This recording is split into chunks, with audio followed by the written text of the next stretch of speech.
बोलिए श्री सद्गुरुदेव की जय, संत समाज की जय, भक्ति समाज की जय। कबीर नामं परमं पुनीतं, युगे युगे स्वामी हरन्ते दुःखं, दातारमुक्तं पुरुषं पुराणो, चरणारविंदम सततम नमामि, चरणारविंदम सततम नमामि। बोलिए श्री सद्गुरुदेव की जय।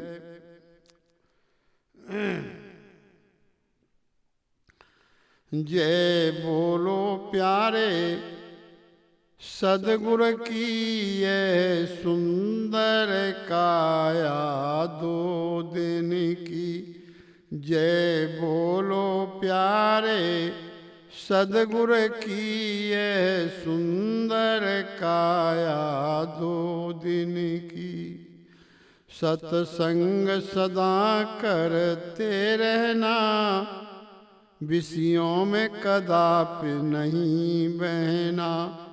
तुम चाल चलो सतमार्ग की। जय बोलो प्यारे सद्गुरु की ये सुंदर काया दो दिन की। जय बोलो प्यारे सद्गुरु की। सुख भोगन में दिन जाई रहे, जग में विष बीजा बोई रहे। सुख भोगन में दिन जाई रहे, जग में विष बीजा बोई रहे। तुम चाल चलो सद्मार्ग की।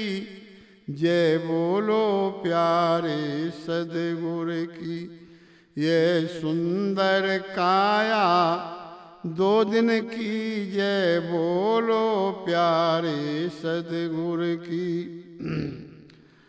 जय बोलो प्यारे सद्गुरु की ये सुंदर काया दो दिन की। कबहू नहीं संत समाज गए, बिन सींग पूछ के बैल भये। नहीं याद करे मानुष तन की। जय बोलो प्यारे सद्गुरु की ये सुंदर काया दो दिन की। जय बोलो प्यारे सद्गुरु की।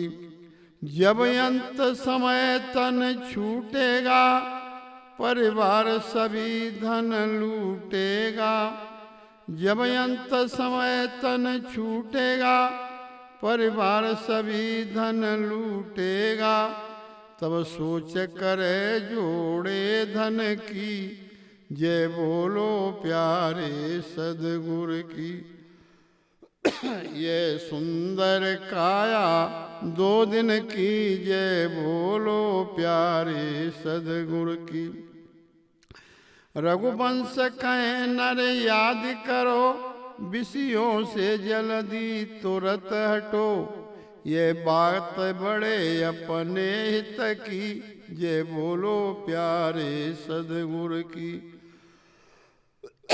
ये सुंदर काया दो दिन की। जय बोलो प्यारे सद्गुरु की। बोलिए श्री सद्गुरुदेव की जय। देखो सज्जनों, ये सुंदर काया जो शरीर मिला हुआ है, ये शरीर कितने दिन का है? ये 2 दिन की। 2 दिन का अर्थ होता है कि जन्मने का, एक मरने की याद आदमी भूल जाता है। जब जन्म लिया तो वो भी भूल जाता है कब जन्म हुआ। मृत्यु को भी भूल जाता है कब मृत्यु आएगी। पीछे को देख नहीं रहा कि मृत्यु निकट आ रही है, लेकिन मृत्यु को भी भूल जाता है। सोच रहा है कि जिन यहीं पर मेरा बसेरा है, यहाँ से मैं हटने वाला नहीं। तो इसलिए आदमी भूल जाता है यहाँ पर आया है, वो उस आदमी को हटना पड़ेगा। कोई आदमी कहीं जा रहा हो रिश्तेदारी में, तो रिश्तेदारी में जीवन भर नहीं कट सकता है, वहां से भी आना पड़ेगा। जहाँ कहीं भी जाते हो लेकिन वहां आपका ठहराव नहीं, वहां से आना पड़ेगा।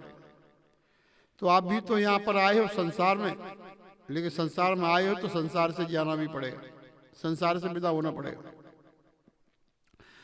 तो संसार ये क्या है? ये विजायती चीज है, विजायती वस्तु छूटती है। लेकिन संसार में हम अपना खूंटा ठोक के बैठे हुए हैं और लेकिन आदमी और से पीछे हट ही नहीं रहा है। और कब तक करते चलोगे? जब चेते हो, जब तजी हो प्राणा। चेत तो होगा, लेकिन प्राण तयोगे तब चेत हुआ तो क्या हुआ? तो इसलिए हम समझें कि वास्तव में हमारा यहाँ पर कुछ है ही नहीं, वो हम यहाँ पर सोच रहे हैं कि हमारा सब कुछ है। ये सब कुछ बीच में ही तो मिला। जन्म से पहले संसार तुम्हारे, क्या संसार में जो वस्तु उपलब्ध हुई है इनको लेकर के आए? ये सब बीच में ही तो मिली और बीच में ही तो छूटेंगे। तो तुम्हारा क्या गया? लेकिन आदमी डीग भर भर के रोता है, कहता है मेरी चीज चली गई, मेरा ये चला गया, मोरा वो चला गया, मेरा सब धन लुट गया। अरे धन तो संसार का था, तो संसार में रह गया, तुम्हारा क्या उसमें गया?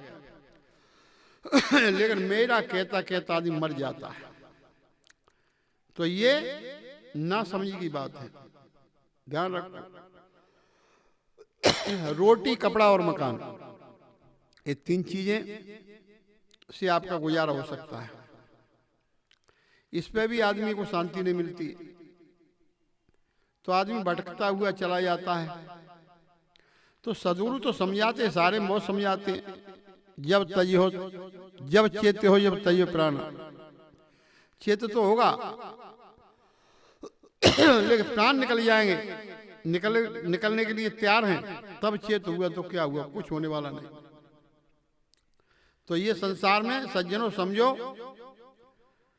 आया है सो जाएंगे राजा रंग फकीर। एक सिंहासन चढ़ चला तो एक बंधा जात जंजीर। तो एक तो स्वरूप के विमान पर बैठता है और एक वासना रूपी जंजीर में बनता है। तो वासना रूपी जंजीर में जो व्यक्ति बनता है उसकी पिटाई होती है। तो पिटाई कौन करता है?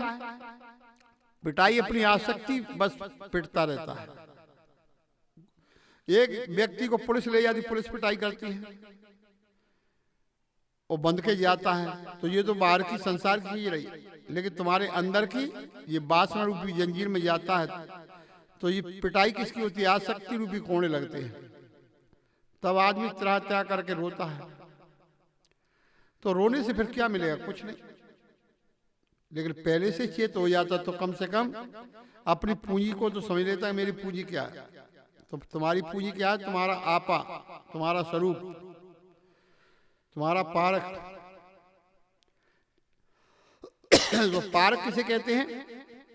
पारक पार की एक है, भिन्न वेद का चुना है, और दे विलास कर वेद सुकृति दशा है। पारक पारकी में कोई फर्क नहीं होता है, सूर्य के प्रकाश में कोई फर्क नहीं होता है। तो इसी प्रकार से हम सत्संग करते रहें, सत्संग सदा करते रहना, विषयों में कदाप नहीं बहना। विषयों का अर्थ होता है संसार की आसक्ति। तो आसक्ति में दुर्विकार, दुर्मति में आदमी बन जाता है। तो ये दुर्विकार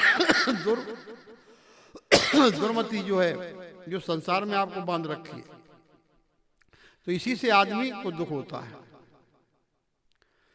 सामने लिखा है भी में सौभाग्य के कारण लोभ लागे। पहले तो तू अच्छा था, लेकिन अब अभागा बन गया। क्यों? कि दुर्विकारों बन गया, तो अभागा हो गया। लेकिन दुर्विकार छोड़ देगा तो अच्छा तो तू है ही, तेरा कुछ बिगड़ा नहीं। लेकिन मेरी आसक्ति के और दुर्विकारों में बह करके अपने बंधन को खराब कर लेता है और अपने बंधनों में बंध जाता है। तो बंधन होते हैं, कोई भी बंधन हो, तो ये बंधन में आप ही बरी आपन बरगंदा, झूठा मोह काल का फंदा। तो अपनी काल की फांस में आदमी अटक जाता है। इसी प्रकार से हम सोचें, दुर्विकारों का त्याग करें और सद्विचार छोड़ करके जो तुम्हारा संस्कार था दुर्विकारों वाला उसको त्याग करके और अपने आप में स्थिर हो, तभी कल्याण होगा। इन्हीं वाणी पर विराम। प्रेम से बोलिए श्री सद्गुरुदेव की जय।